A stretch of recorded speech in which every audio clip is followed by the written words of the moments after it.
పేరండి? నమస్తే అండి, నా పేరు అన్నా వెంకటేశ్వరరావు అండి. నేను 4 వీలర్ డ్రైవ్ పొద్దు నుంచి ఒక 6 గంటలు మినిమం 5 గంటలన్నర వరకు తోలేదండి. ఫస్ట్ నీడు పోయిన దాళవ పంటలకి ఎలాంటి 50 తోలేనండి దేశీయలో. అది ఆపిల్ చేసి 4 వీలర్ డ్రైవ్కి తోలేను. ఇది ఆపిల్స్ లేకుండా ఓన్లీ పొద్దు నుంచి 5 గంటలన్నర నుంచి తోలుతున్నానండి.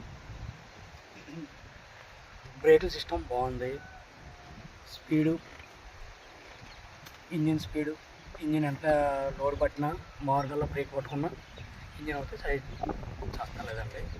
నెక్స్ట్ ఇంకోటి కటింగ్ బాగుందండి, బ్రేకుల సిస్టమ్ బాగుంది, క్లచ్ బాగుంది, ఫార్వర్డ్ గేట్ బాగుందండి. నెక్స్ట్ వితౌట్ సార్ స్పీడ్ కూడా మహీంద్రా మీద కూడా ఎలాంటి మీద కూడా రిలేషన్ బాగుంది. దిగుబాటు ఇది బాగా దిగుబాటు అండి. ఇది 15 ఎకరాలు దిగుబాటు చేస్తాం. మినిమం 10 ఎకరాలు చేసాను, 5 ఎకరాలు ఉంది. ఇంకో 2 గంటలు 3 గంటలు పడుతుందండి. ఇది ఉండే 5 ఎకరాలు చేస్తామండి. బండి అయితే